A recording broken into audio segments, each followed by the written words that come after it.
I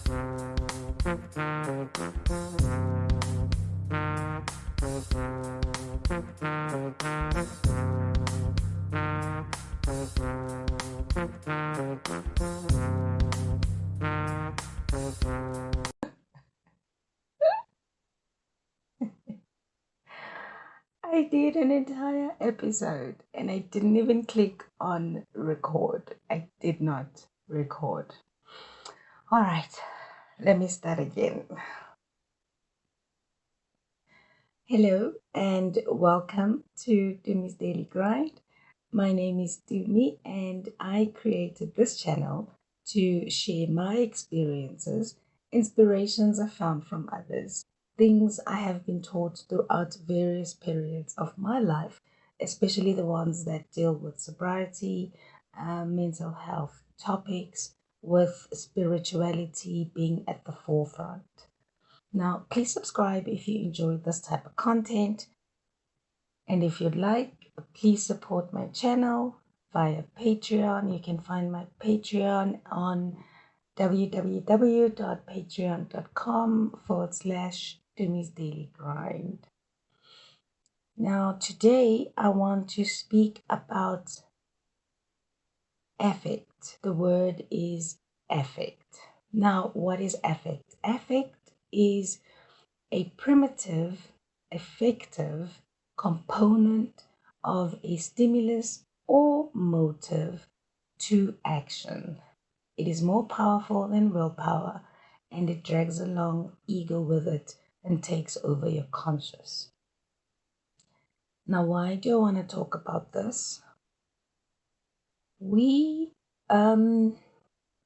go about being told that we have got willpower and we can, with the use of our willpower, we are able to make decisions and choose not to do what is dangerous and not to do the things that we know are not good for us. So this word affect is basically what is explained in the last book I was reading called Addiction, Procrastination, and Laziness. And it is written by Roman Galperin, who has, from what he says, the word affect goes deeper than what is spoken about most of the time, which is willpower. So willpower has got affect is more powerful than willpower, and he says that even if you think that you are able to not do certain things because you know that these certain things are harmful, the primitive what's the word? These primitive displeasure and pleasure factors, the affect, are really powerful and they cause us to, they cause our common sense to go haywire, so to speak. So he makes examples in this book, and he makes examples of how we would normally find ourselves procrastinating and how we would find ourselves not being able to stop smoking, no matter how hard we try and no matter how hard we want to stop because we know the dangers of something, we fail. And he says the reason that we fail is mainly because the affect controls the unconscious, and it's driven by the pleasure and the displeasure factors that we all have. Apparently, these pleasure and displeasure factors are things that we have inherited from our ancestors. And because the brain itself would rather do something more pleasurable, if it had a choice between something that has to be done and something that is enjoyable while doing it, the brain will choose pleasure versus displeasure. Now, life doesn't work that way. We cannot always do what is pleasurable. We cannot always do what we want to do. Firstly, because some of the things that cause us pleasure can also have negative consequences if we need to do something that is more urgent, that needs to be prioritized, but is not as pleasurable as what we enjoy doing. As an example, if I have a project that is due in 2 weeks, as an example, and I've got a deadline, and that deadline is 10 working days, I I might find it hard to start that project because it might be too much work. Um, it might need a lot of research to go into it. It might need me to get out of the office, take a drive, get all the documents that I need to put together for the completion, do all of these things that may not be necessarily enjoyable things for me to do. So what will then happen would be when I'm when I say to myself, okay, fine, I am going to start working on this project in 2 days' time, and it will take me 7 working days to complete it. Within those 7 working days, I require 3 hours a day, perhaps, to focus on putting this documentation together. Um, and all of the elements that need to go into it to ensure that I submit something that is usable and something that is concrete and something that is of high quality. So, because the processes that go into this action and into this project are not pleasurable, my brain would rather find something else that is more pleasurable. Now, he talks about looking at the consequences of that action.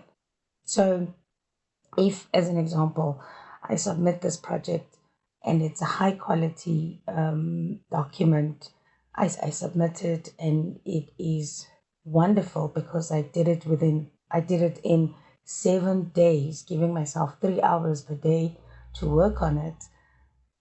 I know the consequences of that in a few weeks' time or in a few months' time, it will bring in business, right?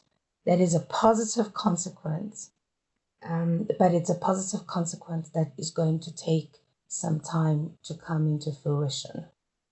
So that is a consequence of an action that I need to take. But then the alternative there would be, but there are other things that my mind really enjoys doing. As an example, you might be a person who really enjoys playing on your PS4 online with some friends, and one day your PlayStation is online and somebody messages you and says, "Listen, I'm playing Fortnite. Will you join me?" And you say, "Okay, I've got perhaps I can spare an hour." And I can play Fortnite. Now, Fortnite or whatever game you're playing on the PlayStation 4 is an example. is really enjoyable and releases these feel good chemicals in your brain, and it excites you and all of those things. Now, because you're doing something that is pleasurable in your head, it becomes difficult to then start the action um, that is required for that document. So then it causes procrastination, which is sometimes viewed as laziness. Um, so you have to then weigh up the differences between these two activities and the consequences of these two activities, whether the consequences are positive, whether the outcome will be a positive outcome or a negative outcome, and sort of understand your motivating factors in making the choice of doing the more pleasurable item versus the item that is needs to be prioritized, because that will be something, even though it's going to take a while, will be something that's got, you know, better consequences in the long run versus the um, instant gratification that I would get from playing a game. Um, so he says that this can be tackled. So on the side of procrastination, it is usually your mind, you know, fooling you to think that doing something more pleasurable right now is a better way to go, and allowing you to forget the positive consequences that will come with you finishing that pertinent project at that time. So, this is one of the examples. The other example really is when we are dealing with addiction, so to speak. He makes an example of cigarettes, and I can actually use that example of cigarettes because I am addicted to cigarettes. I am a smoker, and lately I have been trying to find ways for quitting. So I've quit before. I managed to stay without cigarettes for 2.5 years, almost 3 years. And I got stressed at some period, and I just asked for a drag of a cigarette, and boom, I was hooked again on cigarettes. Now he makes an example which I have been going through the past few weeks, where I have said to myself, as part of this journey that I have embarked on, I don't want to have any kind of dependencies on any substance. And the only dependency I still have is a nicotine dependency. Um, I smoke, and I said to myself a couple of weeks ago that I would like to really stop smoking. And I've made the decision. I understand that smoking is not good for me. I understand that it affects my health. I understand the dangers of smoking. But at the same time, I haven't been able to stop smoking. Now, this example that he uses in this book is is something I relate to as a smoker. So, if as an example, I have said to myself, I'm gonna quit smoking. So what I've done is I've cut down the amount of cigarettes I smoke in a day, but that doesn't help me. Um, I once had no cigarettes in the house, and it was a nightmare. But I managed to do almost half a day without a cigarette, but it was really difficult. And I found myself eating, I found myself doing other things that I don't like to do when I attempt to quit smoking, you know? So the point is, I haven't quit. So what he suggests here is several things. So he says, first and foremost, try to change the environment. Um, Try to make it difficult to get the cigarette. Perhaps don't have a cigarette around. Um, Perhaps make a bet with somebody and say, every time I smoke, you will charge me so much, or every time you see me doing it, this will be the consequence. And look at rewards, and just general stuff like that. And he also talks about the use of chemicals to help stop an addiction like smoking. Now, the first time I quit smoking, I used medication. It wasn't willpower. My willpower is basically useless when it comes to things I'm addicted to. My willpower doesn't work really. So I used medication the first time around, and it worked. Within 2 weeks, 2 or 3 weeks, I quit smoking at that point. So he does mention the use of chemicals. So I spoke to my doctor, and he prescribed medication for this medication actually assists with the psychological um, difficulties of of quitting smoking. So I am going to try it. I'm going to start on Monday, and I'm going to use this chemical. And then also, I'm going to be using patches because I accept that I don't have the willpower to stop smoking on my own.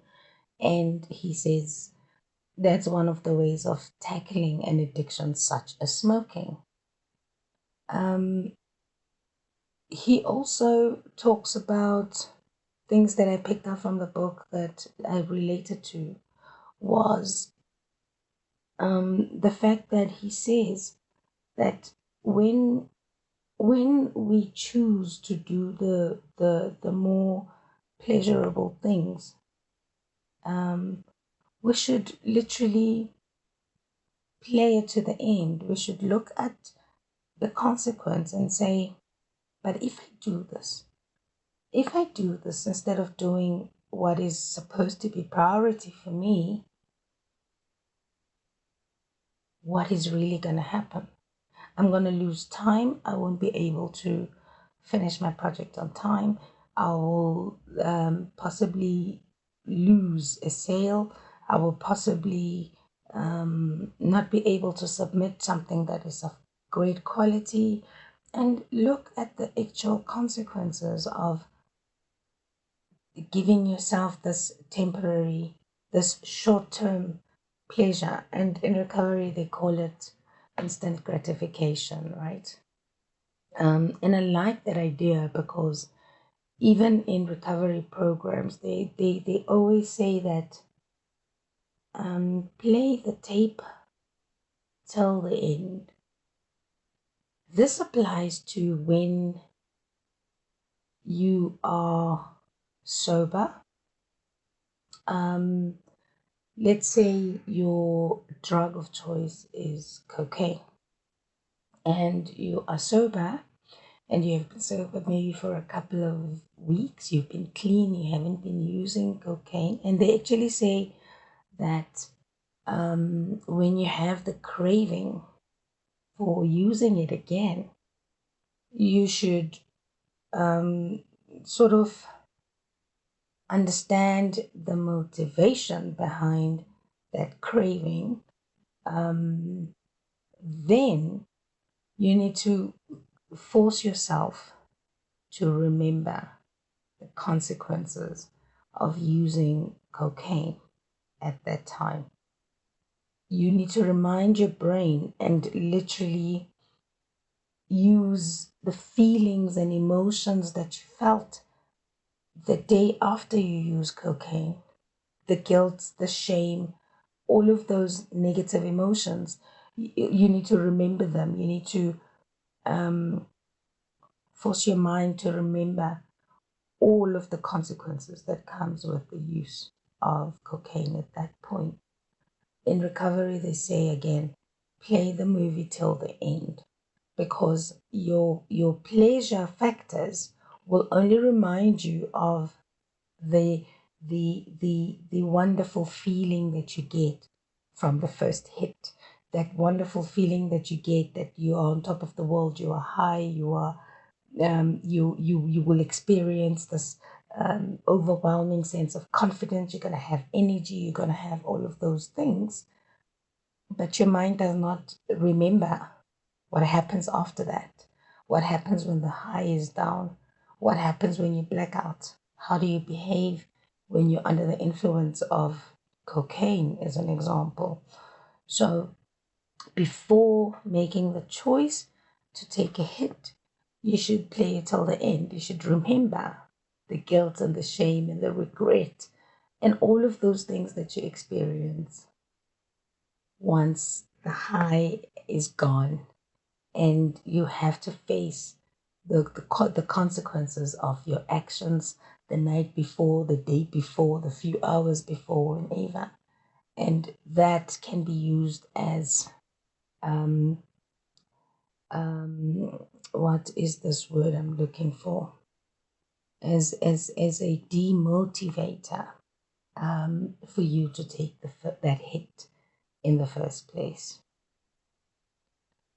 Now, in this book, he gives us 15 powerful strategies that he says, and I just want to go through some of them. Well, starting with keeping the end in mind, and remembering the consequences, and not, you know, that keeping the end in mind, we have to practice it so many times that it becomes automatic, so that when your pleasure factors trigger you, you are able to immediately block these factors and remember what it feels like after the pleasure is gone.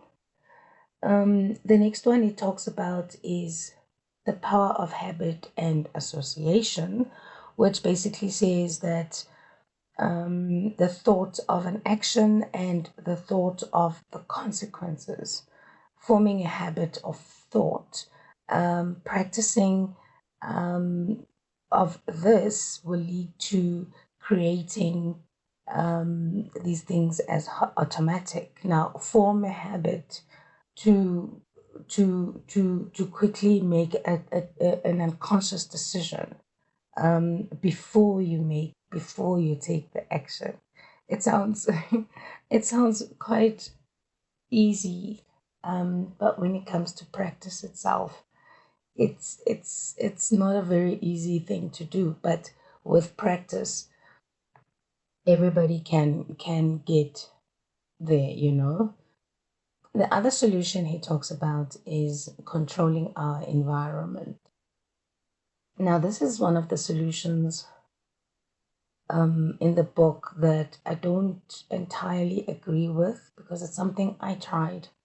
In the controlling our environment solution that he talks about changing your environment, which would work with things like procrastination. It will work with things like laziness, which will probably work with such problems. But it doesn't work much with addiction, from my experience, because once a person is addicted to something and the trigger is there and they truly want it, regardless of where they are or what the environment looks like, this need is so powerful that moving, um, changing your environment, um, moving house, flying to another country, all of those things I've experienced don't work. And I've heard people say that they found themselves um, thinking the problem is my environment, you know. I need to change my environment. I need to move. I need to do all of these things, and it doesn't really work for the real um, addicts and the real alcoholics, you know. Just the change of environment alone is insufficient. He does mention that all of these things, all of these solutions need to be used in conjunction with each other. And I don't know, but changing your environment is one that I am not satisfied with, but it's one of the solutions there.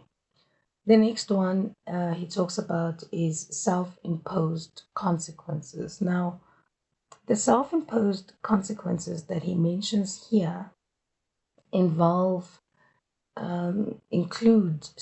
the involvement of others. Um, what he means is you literally make use of people around you, and you tell them before you embark on this negative habit or drinking or all of those things. You use your people that are close to you and you say to them, look, I'm trying not to drink. If you see me drinking, um, do this, self-imposed consequences. He also encourages incentives and he encourages also that we make bets with friends, with the rewards being on both sides. So if I don't drink or if I don't get drunk, then you will owe me 20 Rand. But if I do, I will owe you 20 Rand, type of thing. So as you can see, some of them are not applicable to every case, but it is something to think about. Then the next one he talks about is employing social motivation. Now, employing social motivation is also using people around you, friends, family, um, people in recovery with you, and including them in the things that you are not really motivated to do. As an example, um, if you want to go to gym but you find that you're not very motivated to do that, you can convince your neighbor, you can convince your friend to join you at gym and put time aside for you to go together. Because once you say to somebody, I will pick you up at 8 o'clock tomorrow morning for us to go to gym, then you've made a promise, and it's more difficult to break a promise because of just laziness or lack of motivation. So it will encourage you to be able to go and exercise, small example. Then the one that I like a lot that he talks about is splitting of the attention. It sounds very interesting how he talks about splitting of attention. Now he mentioned something that was quite interesting. He says divide and conquer. Now, divide and conquer is a South African, is something that was really used by the apartheid government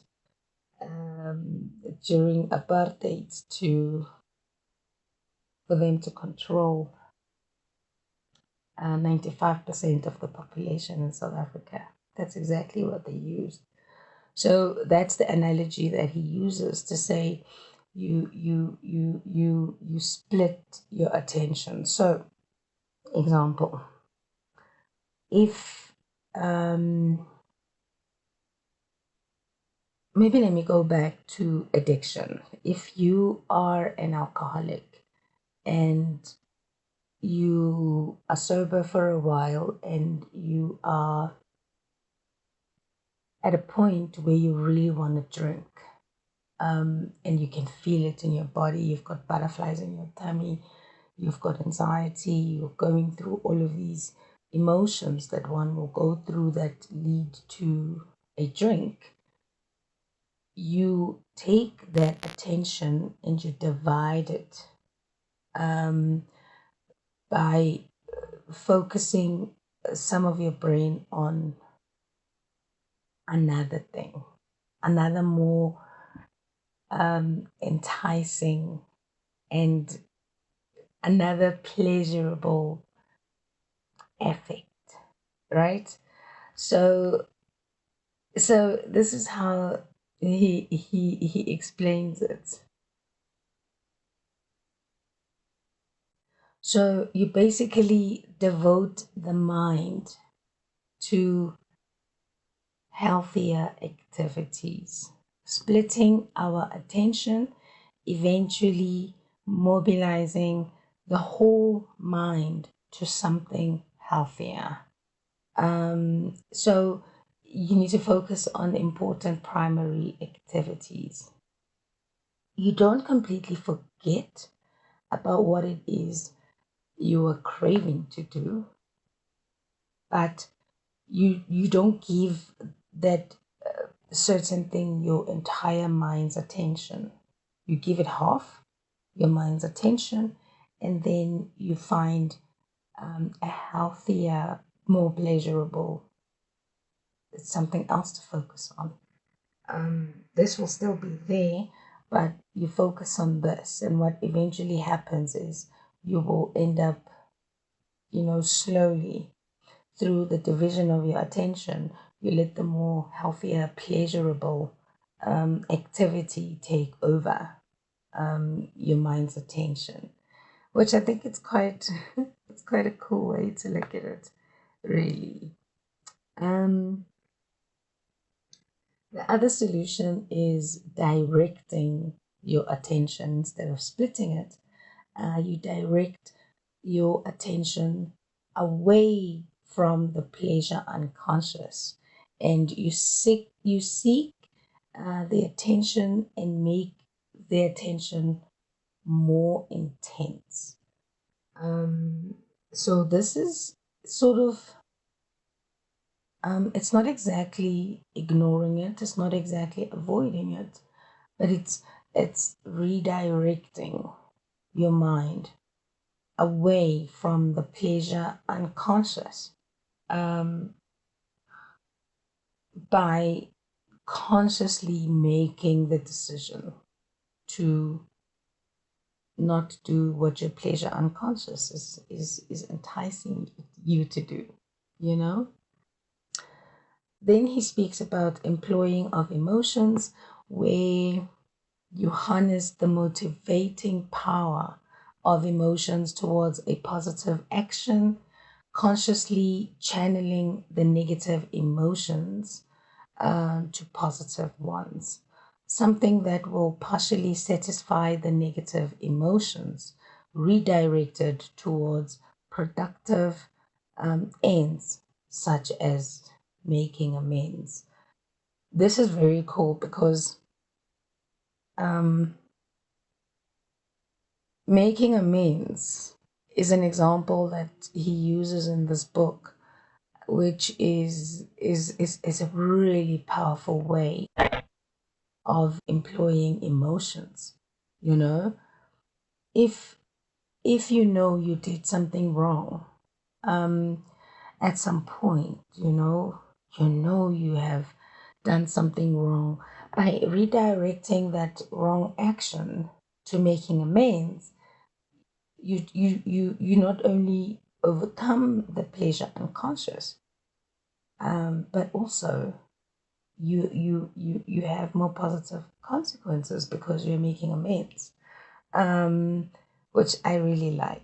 And it's something that is also used in recovery programs as one of the last three steps. I think it's step 9 that this happens. And then he says use the power of imagination, where he says crucial and important to the start of an activity. Now, what he actually means by that is when you're about to embark on something that is not so pleasurable, or you are about to embark on something in general, imagine the actual action. So if you are going for dance lessons and you're just being lazy about it, as an example, you need to employ the power of imagination by imagining yourself getting off of the couch and walking to the car and getting to your dance studio and dancing. And, you know, just imagine the entire process and the entire actually need to get to. Then the one that may be a bit controversial, especially in programs of addiction, I mentioned it earlier, is the free pleasure, as he calls it, that can be gotten from drugs and other substances. Now, here, he really warns here that you need to stay away from things that restrict attention and cognition. So, the use of psychedelics or alcohol is not encouraged. However, drugs that do not affect cognition, such as tobacco and caffeine, as an example, or nicotine, or caffeine, or taurine. These chemicals, he says in this book, are equivalent to like listening to music, right? They produce some level of pleasure, but this pleasure is not as dangerous as the pleasure of is not as dangerous as the pleasure of getting taking a drink if you're an alcoholic. So instead of taking a drink if you're an alcoholic, make yourself a cup of coffee, have a cigarette, and this might help with you getting over um, the unpleasant consequences of taking up that action. You know, but he also reminds us that when we use coffee or nicotine in the form of cigarettes, and coffee and taurine especially, is it gives you energy, it allows you to take action, it allows you to stay awake longer, but it also comes with a crash at the end of it. So we need to be aware of those consequences and be able to deal with them when they do actually come. Um, the other solution I want to look at is he says you must frustrate the present need of that desire. So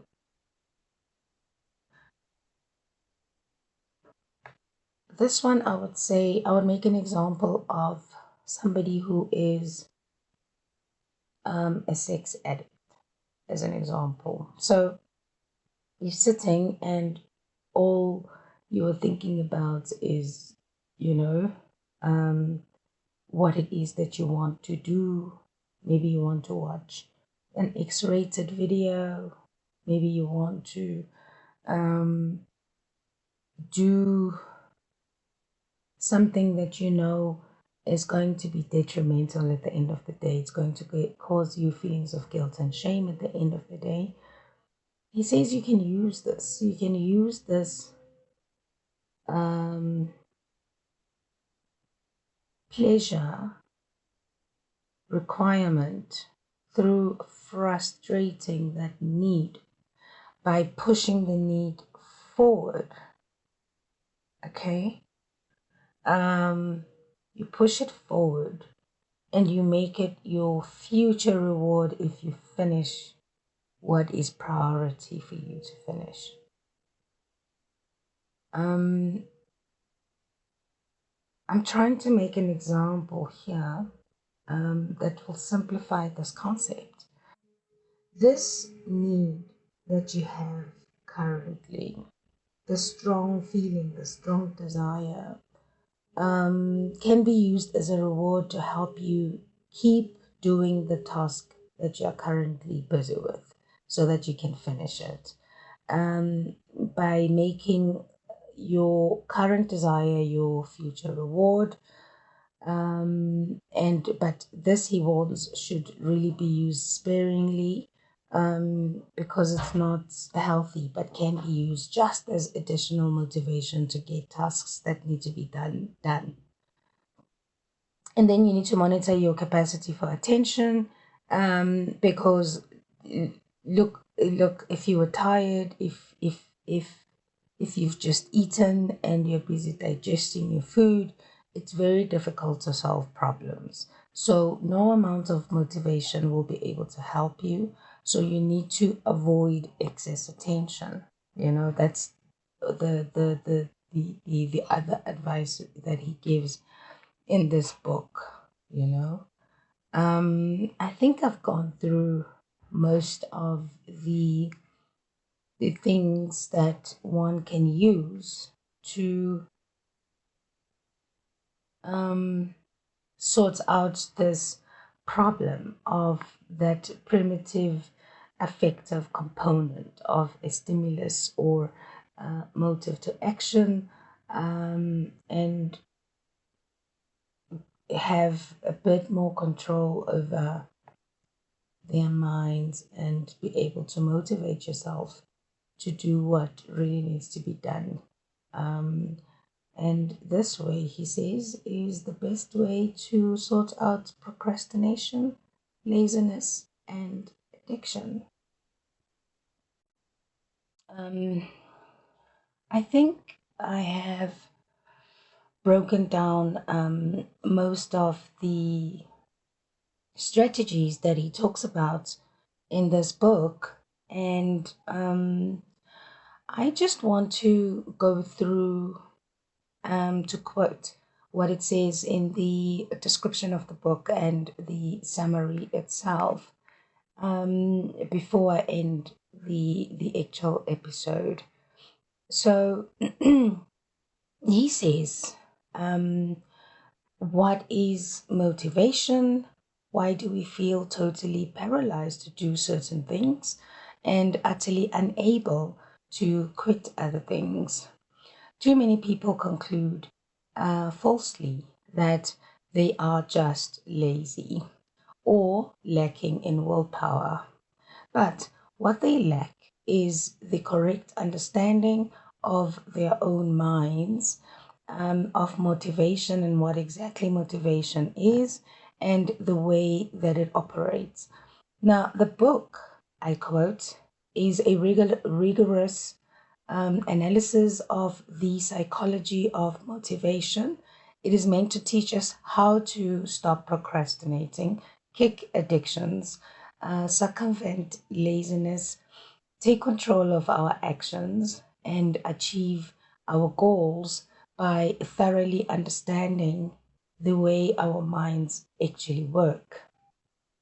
It is supposed to teach us the following, and I quote: what is the nature of motivation on its deepest psychological level? Why addiction and procrastination are two sides of the same coin?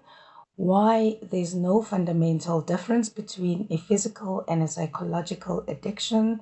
why willpower is really the solution to anything, why and how emotions motivate us. It also provides, I quote again, 15 powerful strategies for motivating oneself, why they actually work, and how to apply them to our own lives and take firm control of our daily existence. The contents of this book include the anomalies in human behavior, unraveling the mystery, the psychological nature of motivation, how the pleasure unconscious operates, the mental framework of motivation, the strategies to use, and applying these principles in day to day life. So, um, that is the purpose of this book. I think I'll be able to utilize some of this advice.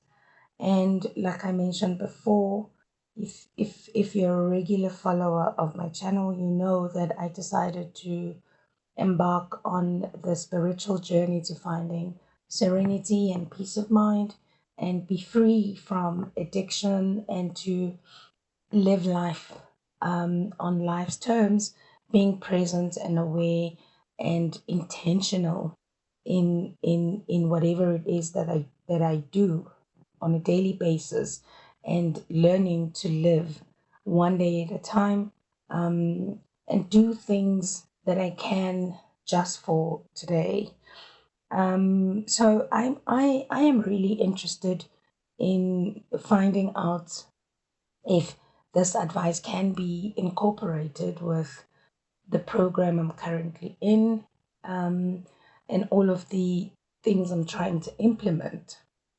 And I must say, it's going to be a little bit of a challenge, um, because some of these I have tried, but just knowing about the effect, just knowing about the fact that there is something beyond, or beyond willpower, that pushes me to do things that I am aware will not bring me um, the results in the long run. Um, Rather than doing things that I know are healthy, will be beneficial, um, like stopping a dangerous substance, or getting myself up so I can exercise, or making sure that I am doing on a daily basis what it is that I'm supposed to be doing. Even though it's not enjoyable, I am able to remember what I've learned about effort and the pleasure unconscious, and how it works, and how it pulls in the ego, and how um, confirming that willpower is really a useless theory. And we need to stop using that excuse when we see somebody struggling with something. This whole thing of people saying, oh, but you chose to start drinking, or you chose to start taking drugs, or you chose to procrastinate, you chose laziness, you chose not to do what you knew was urgent. um, and it's for me, I think this book has just taught me something else, um, and I like it because it doesn't discount any other methods of tackling these things. It just gives you a method that used to be used prior to, um, you know, CBT and DBT and behavioral sciences. And he incorporates that, and all of those things that we can apply on a day to day basis, and simplifies them like that. But I think if you are not in a position of accepting that you have a problem with procrastination or laziness or whatever, like really accept that it is making your life unmanageable, then there's nothing there's no solution yet for you, because the first step always is acceptance. So once you have accepted, you can then implement the change, and there are various ways that we can implement the changes that we need to implement, and there are various ways of doing it. So, with that said, um, I would like to end the episode, and I'd like to sincerely thank you for your time. Thank you for your support. And thank you so much for being with me on this journey to finding serenity and some peace of mind. And if you really enjoy listening to me and you haven't yet subscribed, please subscribe. I would really appreciate it. And if you'd like to get in touch with me, you can send me an email at stumisdailygrind@gmail.com. I am working on the blog, and this email address is going to change, but for now, this is the way you can get in touch. And if you prefer listening rather than watching me, my episodes are available via podcast, and they are available on Apple Podcasts, Google Podcasts, Spotify, Deezer, Audible, and wherever you find your podcast, just search for Dumi's Daily Grind. Until I see you next time, stay well, and may your higher power shower you with blessings and keep you safe. Let us be diligent with the work required to achieve our goals and hopefully experience serenity and peace of mind. The answers are always right in front of us and will be revealed if we truly seek them. Let us be present, conscious, and intentional in our lives and grow positively to achieve the happiness that we truly seek. Goodbye for now. I will see you next time. Lots of love.